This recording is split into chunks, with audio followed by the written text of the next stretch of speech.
Welcome to part 2 of an author reading of Family Bank Blueprint by yours truly, Stephanie Lennon. Let's begin. A plan for the next generation. A heritage of financial literacy. Growing up, my sister and I had the benefit of parents with a deliberate approach to teaching good spending and saving habits. While formal jobs during the school year were discouraged, we babysat and did odd jobs to earn money on top of a modest allowance. I'm dating myself, but in the 1980s, recycling was a new concept. It was common to see me collecting aluminum cans and newspapers from neighbors to haul to the recycling facility for cash, or selling tomato or strawberry plants to neighbors out of our little red wagon. My sister got a job at a local frozen yogurt shop one summer in high school, but most of the income was informal. For every dollar earned, half went into the Brooks Bank to be saved. We surrendered the other half to our parents and recorded it on a paper spreadsheet. Our parents paid 1% monthly interest on the balances to encourage the saving habit. When either of us needed cash for spending, they gave us what we chose to withdraw. There was a catch, though. We hated the catch. Before spending, we had to declare our intended purchase to a parent. Once declared, we had to wait 2 weeks before actually making the purchase. It created a cooling off period designed to curb impulse spending. It resulted in a few benefits. First, our parents always had an easy way to say no without actually saying no. Ugh, how much we hated the cheerful, okay, wait 2 weeks. I still hear my mom's voice. Secondly, regardless, either we totally forgot about whatever item it is that we could not live without, or we decided we didn't want to spend the money after all, or we bought stuff we actually wanted. Thirdly, impulse buying did not exist, with reasonable carryover into our adult purchasing patterns. And then fourthly, we built our executive functions, reinforcing the tremendous benefits of delaying gratification. Executive function is the set of cognitive processes that manage, control, and regulate other cognitive activities, including planning, working memory, attention, problem solving, impulse control, and flexible thinking. The lessons these guardrails taught me have carried over well into adulthood. My sister and I are very mindful of money in different ways, resulting from how each of us internalize the pieces of our parents' personal finance lessons. I am a natural saver now, and until the children came along, I excelled at living well beneath my means. Husband's parents took a different approach. Both small business owners, the 4 children watched their parents immerse themselves in their companies. At times, they too engaged in these family ventures. Today, one works in corporate America, 1 is a public school teacher, and 2 are real estate investors. All 4 are entrepreneurs with their own businesses, 2 part-time and 2 full-time. His family focused less on teaching personal finance, where each child learned more by trial and error. Several of the kids held jobs both in high school and college while tending to their studies. Husband still shakes his head that his folks allowed him to buy a new car in high school. It's a black Dodge Daytona. He took on debt at 16 years old, necessitating a steady income. Since then, the only new vehicle he bought was the minivan we acquired 21 years later when our children entered the picture. Through his experience of early onset debt, having to work from an early age and being a small business owner himself, he developed frugality habits that serve him well. While readily picking up the tab for friends on a night out or buying gifts he knows someone will love, he rarely spends on himself or makes large personal purchases. He's surprisingly minimalist. Our plan for the next generation is to be deliberate in teaching personal finance early. The goal is to build upon what we individually learn from our childhood experiences and take it to the next level. Money should entail both discipline and fun. It is neither good nor evil, but a device to be used however its wielder chooses. Here's a great quote from Atlas Shrugged. Money is only a tool. It'll take you wherever you wish, but it will not replace you as the driver. It will give you the means for the satisfaction of your desires, but it will not provide you with desires. Think about that for a minute. Formulating the plan. To celebrate our 10th wedding anniversary, we left the kids with Grandma and slipped away to a historic inn in the picturesque Allegheny Mountains. Allegheny Mountains. We took advantage of the 2-hour drive to develop our plan. It was time to teach the littles how to earn money both actively and passively. We wanted the children to learn about taxes and savings the hard way, by forcing the haircut off of gross earnings. They would experience how their choices made the balances go up and go down.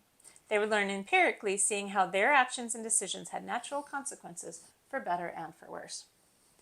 We were excited to see how it would play out. Each child has a very different personality, and each would care more about certain aspects than others. We were curious how quickly each would figure out how to game the system, placing our bets who would be the spenders and who would be the savers. Now we needed to solidify the details of the plan and open the doors to our new bank for business. Step 1 was to create the opening balance for each account based on cash on hand. Confiscating cash. The Lennon children formally adopted a cashless economy on the evening of January 20th, 2019. Husband commenced the ceremonies by sending them off to round up all the money in their possession. They purged the room of all U.S. currency and met back at the kitchen table, returning with denominations ranging from pennies and golden dollars to $2 bills and Andrew Jacksons. We made it clear that there was to be no more cash in anyone's room. We encouraged each child to do one final check and to think through where else money might be hiding. Any cash that surfaced thereafter was going to become mom and dad's. No discussion. Little man started to panic. Grandma had given them each small bags of coins at the holidays, and he didn't know where his pouch was. He estimated it had $7.50 in it. We gave him the benefit of the doubt and added that sum to the total with the expectation that once it turned up, he'd hand it over. Upon dumping their piles of loot, they lined up the coins in stacks of 10. I found coin wrappers, and the family started rolling up the denominations. Each child did the math to count his or her riches. The girls announced that they had combined their resources a while back, which sounded good until a baby girl objected to splitting it in half. That launched a brief and decisive discussion about what it means to combine finances and a strong recommendation of do not do that again anytime soon. She resigned herself to the 50-50 split that husband and I mandated. They inquired about the Amazon gift cards they'd received. We added the balances to their spending ledgers while they physically surrendered their cards to me. After a moment of panic, the kids were reassured that if they wanted to use their money on Amazon, they could, with my help, with or without gift cards in hand. With holiday gift cards and Grandma's magic pouch taken into consideration, plus an extra little padding for the younger two, each child had the following starting balances in their spending accounts. Baby girl, age 9.5, had $57.25. Little man, age 7.5, had $45, as did wee one, age 5.5. Everyone agreed that there were no outstanding IOUs. As we cleared the cash and gift cards from the table, the older two looked bewildered. Tears welled up in little man as he thought he was losing his dough. Baby girl was uncertain, while wee one had really no idea what was happening. Husband and I paused, realizing we had not adequately explained how the electronic economy would work, and took a few different approaches, helping them understand that this would be very good for each of them. We had to show them how even if the physical currency was not theirs to keep in their rooms, their purchasing power remained. Transparent accounting. The family needed an initial system to account for the money. I created simple Google Sheets ledger in my account, sharing it with a family account where the children could access it on their own in read-only mode. They could see where their account stood at any time. We didn't need a fancy tool, simply 2 ledgers per child, one for spending and one for saving. In Google Sheets, this translated to a very simple table duplicated 3 times, one per child. Each entry would be dated with the starting balance, transaction amount, and updated balances like in a checkbook ledger. I added a final column to record the transaction's purpose, anticipating future disputes and skepticism over where all the money had gone. Every adult on earth has asked that question at least once. Where's all my money gone? It was fair to expect the children would have those same moments of disbelief. To illustrate how the ledger works, husband put each child total in that spending column, showing them that they had credit for every dollar that they previously had. He explained how each child still had that money to use and that we would hand it over when they wished to spend it. The only difference was that the family would track it on the spreadsheet where anyone could see their balances anytime they wanted. To encourage the young clientele in this new financial institution, they were invited to name it, thus instilling a sense of ownership in their personal financial institution. After vetoing any potty words, the crew christened their new treasury the First Lennon Bank. If you want this simple ledger, I will put it in the description below, a link you can download a copy of the Google Sheets free of charge. Go grab it and take it, make it yours. Household contributions. Once we knew how we were going to track the money, we set up ways for the kids to earn money. It started with chores. Chores and family responsibilities are critical for several reasons. Selfishly, they make parents' lives easier when the children help out. This is the least of the benefits, however, when trying to raise productive members of society. Research shows that the children who have family and household responsibilities develop stronger executive skills, higher self-esteem, and greater sense of responsibility. They get the satisfaction that accompanies both the sense of accomplishment and belonging to something greater than themselves. While no 7-year-old will articulate this of their own accord, you are planting seeds that are more stubborn than any weed on earth. They will germinate within and serve your children well. It is important that kids view themselves as integral parts of your family and that what they do matters. Feeling connected to others has been proven to bolster self-esteem, self-worth, and self-control. These matter when the child is trying to decide how to handle peer pressure. Do they give in to the peer group or stay true to the values that their family unit has laid down? The stronger the sense of family, connection, and shared values is, the higher the likelihood that they will make choices aligned with the family values. On top of feelings of worth and value, performing acts of service to the family gives each child confidence and life skills. We won't be there forever to spot baby girl at 20, pick up after little man, or wash wee one's clothes, nor should we be. They need to know how to handle their own hygiene, manage their living space, properly feed themselves, look after other living creatures, whether those be pets, houseplants, or other family members, and know how to contribute to a household in general. The more they practice, the more these activities become non-events. Children grow into young adults who are fully capable of taking care of themselves. The more they can manage their day-to-day lives and their finances, the less likely they will boomerang home later in life. While being compassionate if a child needs a helping hand from time to time, we want that to be a low probability, temporary exception, not a norm. If you have ever had an awful roommate, or if your spouse never learned how to get along without mama, you know what I'm getting at. It can even show up in workplace behaviors. Don't let your kid become that annoying roommate, spouse, or coworker. Chores should be age appropriate in quantity, complexity, and standards of execution. I will also drop in the description a link to age appropriate chore ideas in case you need some for your kids. On their first several attempts, you'll need to be more involved, modeling the activity and helping the little ones learn how to do the work. After several at-bats at each activity, the child should be given the opportunity to do their tasks solo. While perfection is unfair to expect out of the gates, make sure that you uphold a certain standard of done. If you go back afterwards to finish a task, you're telling your child that it's okay to be sloppy about their work. What they do doesn't actually matter, and someone else will fix it anyway. Quality is someone else's job. They aren't good enough. These are terrible messages to send your children. We're all guilty of it, but it's good to be mindful. When you can make chores fun, do it. If the kids want to draw pictures in the dust or pollen before wiping it away, let them. If they enjoy vacuuming patterns in the carpet, as long as the whole carpet is covered, does it really matter? Maybe there's a bonus for chores, done by a certain early deadline. The goal is to get the work done while teaching life skills and making your child stronger. It's not to make everybody routinely miserable. I will pause here for a moment. If you are finding this interesting and valuable, consider hitting a like to help others see this material as well, and subscribe to make sure you get the next part of this reading. Active income. If you can work it into your household finances, give your children the opportunity to earn an allowance. Ours had been asking how they could earn money and were primed for the discussion. They were not in a hurry to do more work around the house, but realized that this was one way to coax the almighty dollar out of us. Whereas the family had attempted to start an allowance before, it was abandoned after a week or two. With ages spanning 5 to 9 at the beginning, we agreed it was time to offer allowance while laying down more explicit expectations for the children to engage in the household. This was overdue. Bluntly, the children were not pulling their age-appropriate weight within the family. They weren't learning the value of hard work, the feeling of satisfaction upon earning fair compensation, or the basic skills to get along later in life without their significant others or roommates evicting them. Equally important, we needed help. With multiple full-time jobs and side hustles, we had to get ourselves ready at the beginning of the day too.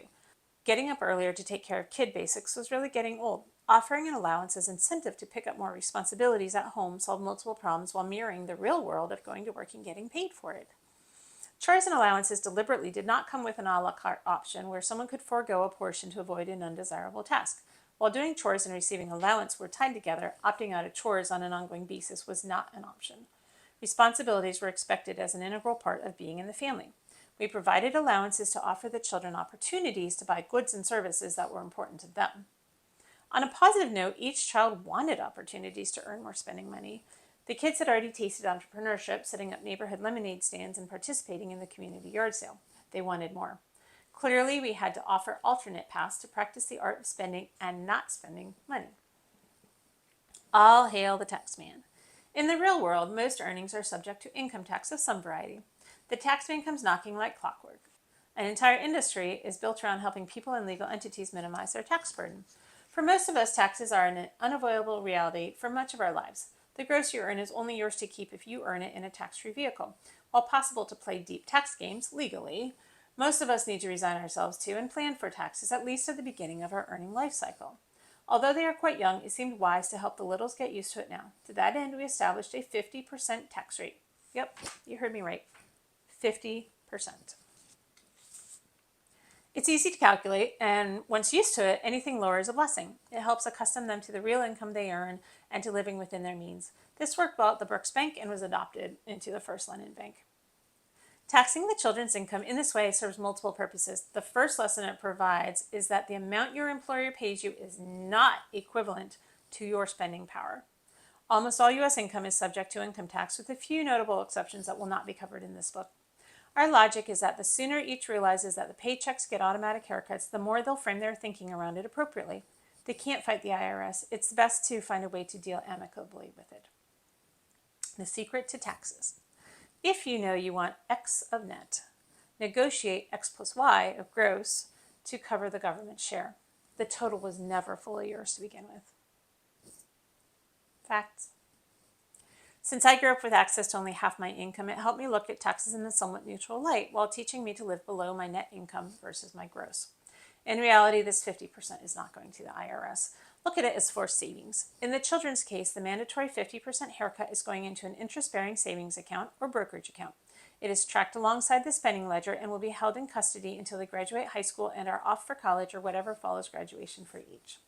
Regardless of the IRS or a savings account simulating the income tax, the goal is to encourage a high savings rate while illustrating the power of compound interest and passive income generation. Savings and passive income. As a member of the Brooks Bank growing up, my sister and I had to sock away half of everything we earned. This practice offered delayed benefits. I had what I felt was a small fortune, $2,000, going into college. It more than covered my pocket money needs for a few years. For context, after 30-some years of growth and the post-pandemic surge in valuations, that $2,000 was worth about $4,600 in today's dollars. That's not nothing. Not being a huge spender, I made it last. I only lightly augmented it throughout the school year, plus summer job income. We plan to pass on that same gift to our three when they are ready for the next adventure, college or otherwise. The spending accounts will contribute to their own pocket money as well as room and board when they fly the nest. Littles are never too young to learn about saving, investing, and the beauty of compound interest. The First Lennon Bank pays dividends, bonuses in kids speak, for balances carried to the first day of each month. Albert Einstein is rumored to have remarked, the most powerful force in the universe is compound interest. Being more of a physicist than an economist, I don't know if he actually said it, and I never had the chance to ask him directly. If he didn't, I'm more than happy to take credit for this deep thought. After surrendering their currency, each child received a starter savings account of $30. This piqued their interest and the tears dried up. Husband explained how the First Lennon Bank calculates and pays bonuses for the first of each month on both the saving and spending accounts. Although interest rates on savings accounts haven't been this high since we were kids, we set the household interest rate at 12% annually. While this will not be matched at a public bank anytime soon, it is easy for the kids to calculate. And just for a little fun fact, the all-time high at the prime rate was 21.5% in 1980. That's insane. Husband showed them the quick tutorial about how they earn 1% each month. They can look at their balances and move the decimal over by 2 places. It's both a teachable math moment and an easy calculation. Given the order of magnitude on the dollar in question, it started out as peanuts on an absolute scale. We can afford it. If a different interest rate works for you, go for it. I do recommend that you model out whatever you land on though, so that you are not caught off guard yourself later by the power of compound interest. As a little footnote, it's been a few years since I wrote this book. When the kids had a large enough savings account to open up Vanguard brokerage accounts, we did shift it over there. So now we are no longer paying these bonuses on their money. The stock market is handling that. Because honestly, if you map out what a 12% interest rate is, even if you start with literally peanuts like they had, it gets into the 5 digits pretty soon.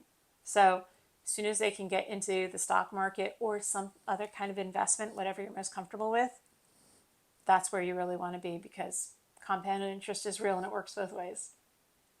Initially, each account earned very little because the balances were small. However, since they could only deplete their spending account, they observed how their savings earned increased dividend payments as the balances increased. After month 1, their $30 savings generated 30 cents. Move the decimal 2 places. After month 2, they had each received 4 $10 allowance payments. More on this to come of how we set that amount. Their $70.30 savings now generated 70 cents. Between the balance and the dividend increases over time, they will see how larger balances earn larger dividends. There are several lessons here. The simplest one is the more money your account holds, the bigger the bonus. This took a few months to register as they saw what happened based on the balances they earned while peeking at what their siblings got. We heard no fair for the first 2 or 3 months.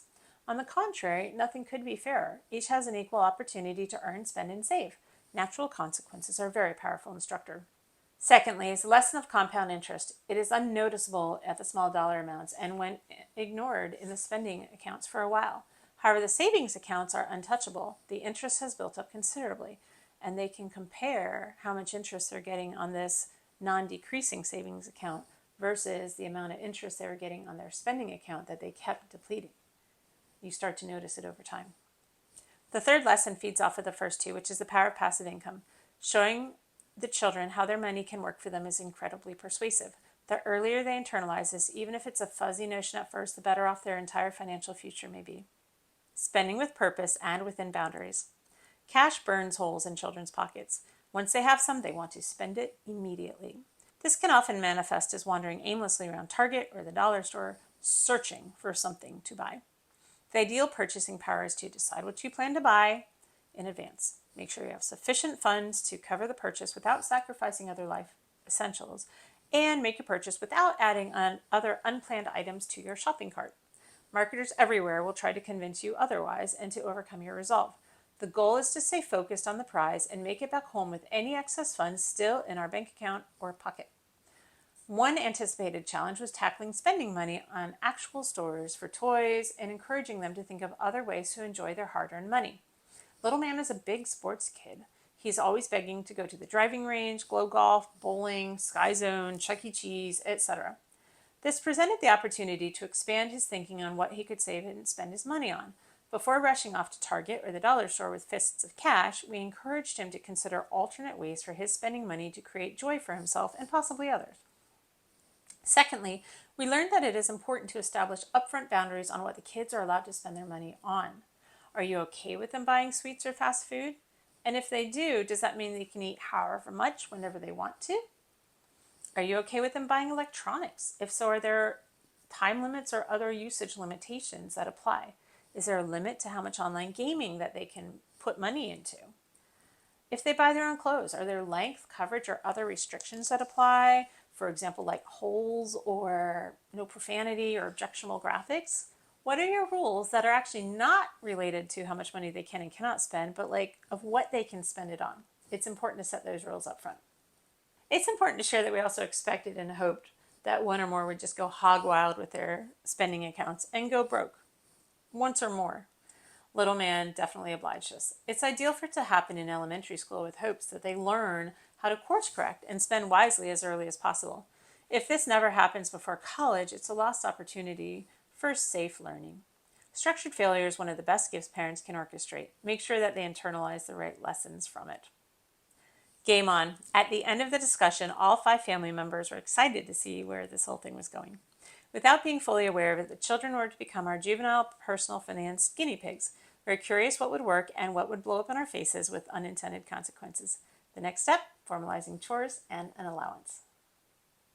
This wraps up reading number 2 of Family Bank Blueprint. Thank you for joining me. Again, please consider liking this video to allow others to find it and subscribe so that you get notified when the next part comes out. Thank you so much.